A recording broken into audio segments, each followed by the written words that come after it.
Salut à tous! Je suis ravie de vous retrouver dans cette nouvelle vidéo que je voulais faire depuis un bon moment. Il m'a fallu 2 bons brushings pour tester mon fameux nouvel embout de l'air wrap qu'on attendait depuis des plombes parce que je pense que Dyson nous surveille en douce et doit certainement se rendre compte qu'il y a un bug dans la matrice et que effectivement la longueur des embouts est définitivement trop petite pour des cheveux qui sont longs comme les miens ou même plus courts d'ailleurs. Donc du coup ils ont décidé de créer un nouvel embout à force qu'on se plaigne qu'effectivement les cheveux glissent vers le bas etc parce que l'embout est tout simplement trop court. Ils ont finalement créé, et magie, le gros embout qui nous permet de boucler des cheveux longs comme les miens. La bonne nouvelle, c'est qu'ils nous ont écoutés et puis du coup on a maintenant un embout qui correspond à ce que l'on voulait. Mais la mauvaise nouvelle, c'est que les boucles ne tiennent pas vraiment. J'ai envie de vous dire une chose. Je suis quasiment certaine qu'avec n'importe quel autre appareil, les boucles ne tiendraient pas mieux. Pour la simple et bonne raison que sur des cheveux longs, et typiquement comme les miens qui n'ont pas de dégradé, le poids est tellement lourd, tellement lourd que la boucle ne peut pas malheureusement perdurer plus de 20 minutes.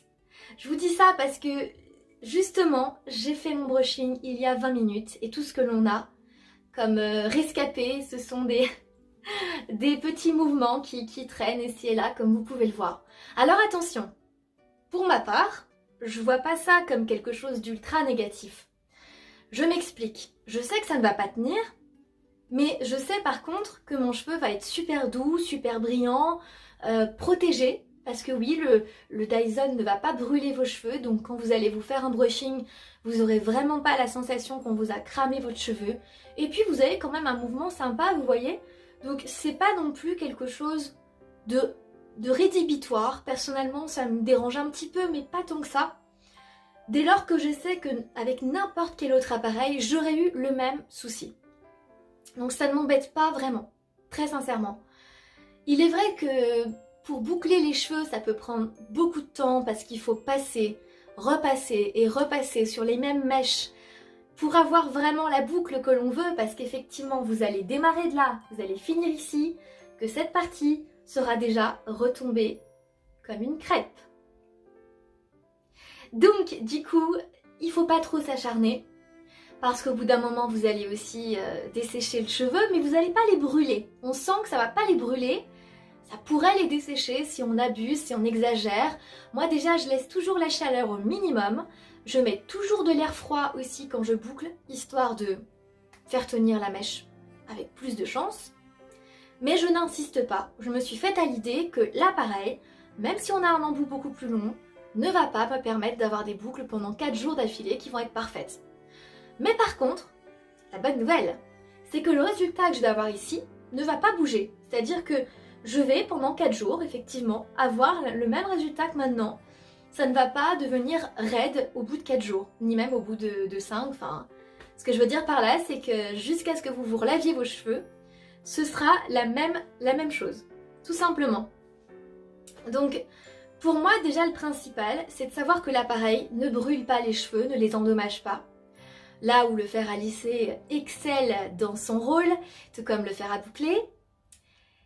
La brosse soufflante Babyliss que j'adorais tant à l'époque et qui faisait une casse monstrueuse sur mes cheveux, parce que j'essayais d'avoir des boucles avec cet appareil, ou un brushing style hollywoodien, et du coup, pour le coup avec Dyson, je n'ai pas ce souci. Parce qu'il n'y a pas de picot. Il n'y a tout simplement pas de picot, donc automatiquement ça aspire votre mèche. Mais comment voulez-vous que la mèche se casse puisqu'il n'y a pas de picot? La base, le matériel si vous voulez, fait que vous avez un embout qui est lisse. Donc vous ne pouvez pas avoir ce souci. Par contre, malheureusement la mauvaise nouvelle, c'est que vous avez toujours des cheveux qui viennent s'enrouler dans cette base.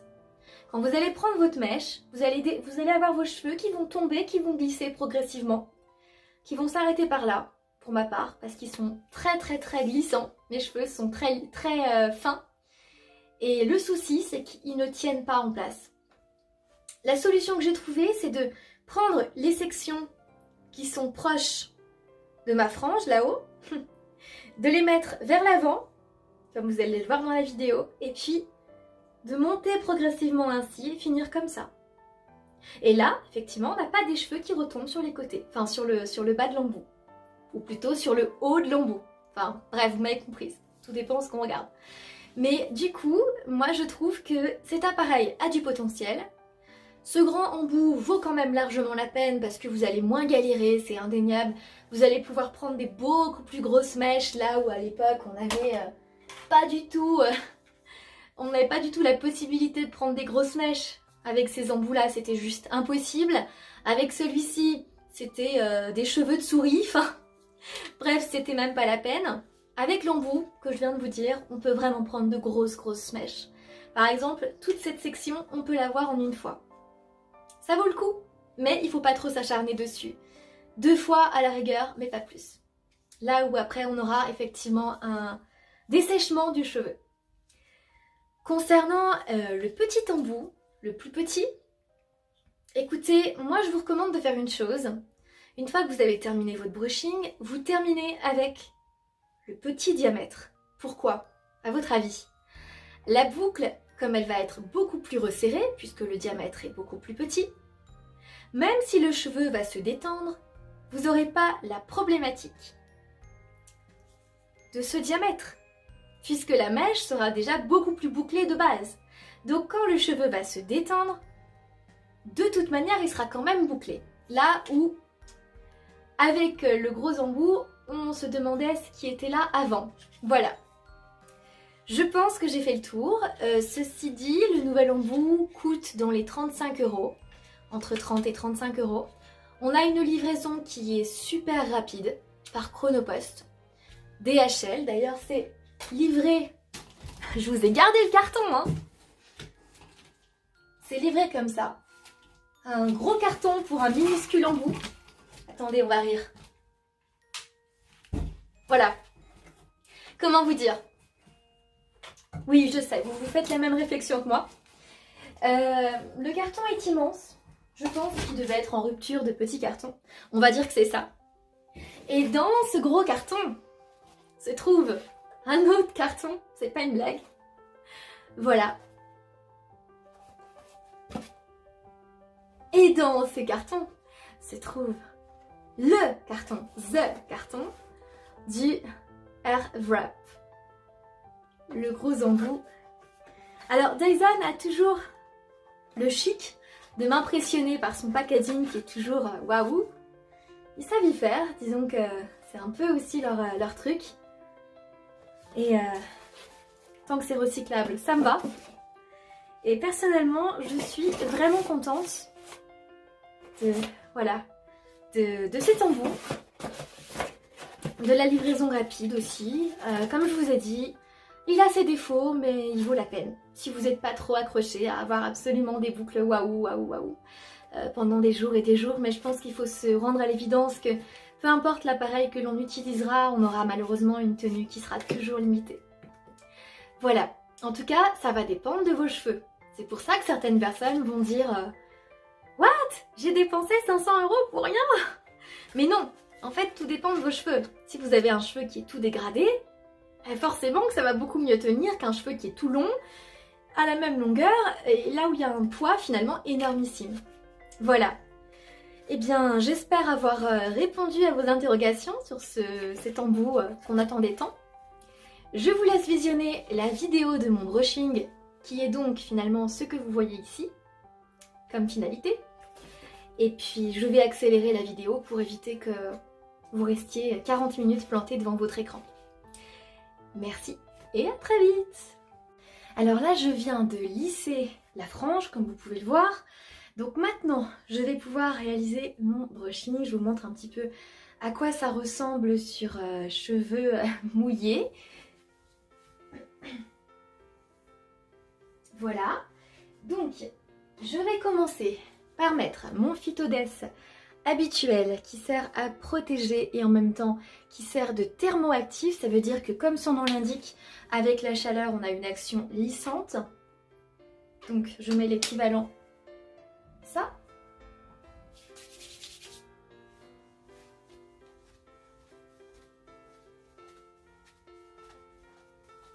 Ok.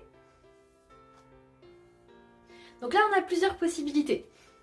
Soit on immobilise en fait les cheveux en séparant en diverses sections, et auquel cas c'est plus simple. Soit on fait un petit peu à la wall again, c'est-à-dire qu'on démarre d'où on veut et puis en fonction des cheveux qui restent, on passe.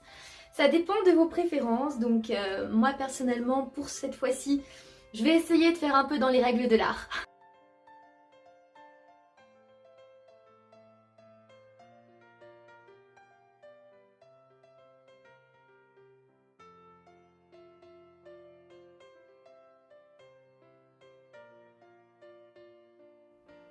Donc là j'enroule la mèche, je patiente, je mets 5 secondes d'air froid, puis je relâche. J'enroule la mèche, je travaille la mèche comme un brushing,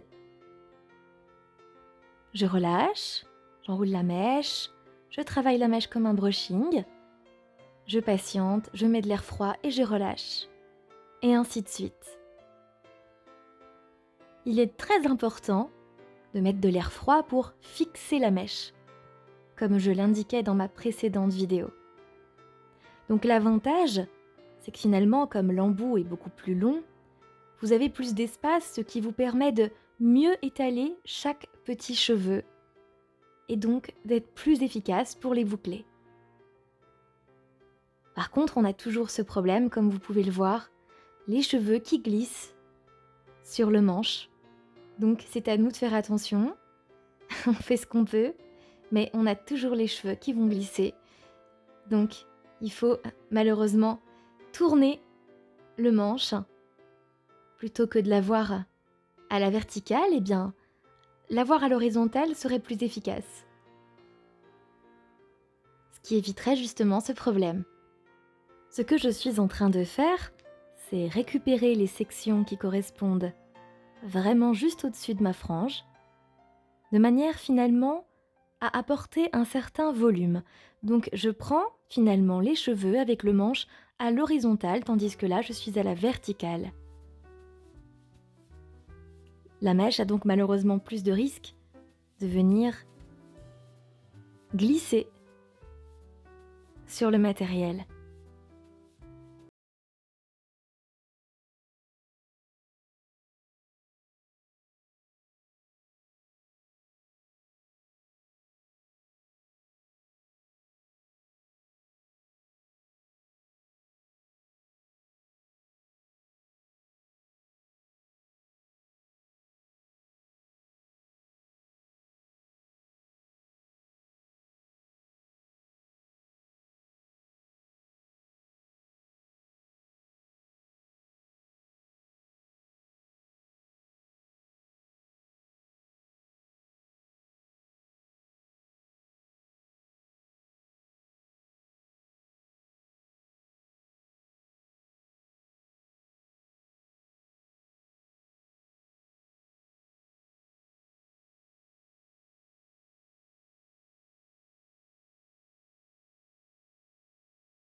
Tout au long de ce brushing, je passe, je repasse, je n'hésite pas à passer au moins 2 fois sur chaque mèche, parce que j'ai à peine le temps de terminer que déjà la toute première section que j'ai faite est déjà retombée.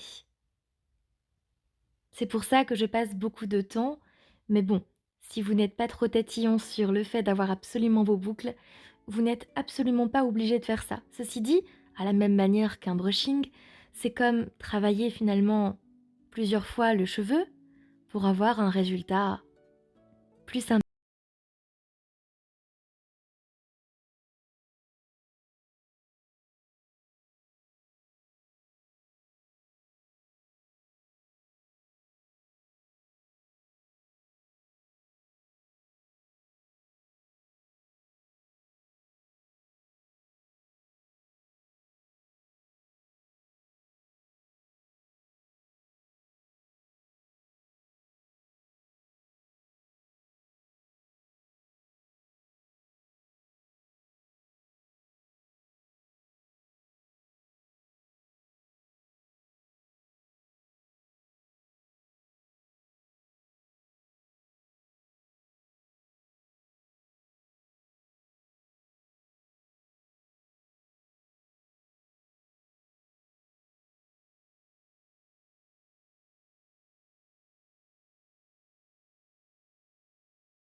Vous avez apprécié cette vidéo parce que honnêtement c'était vraiment un plaisir de vous en parler, de vous informer de ce que j'ai pensé de l'appareil, de l'embout, de ce nouvel embout. C'était quand même le but de cette vidéo après tout.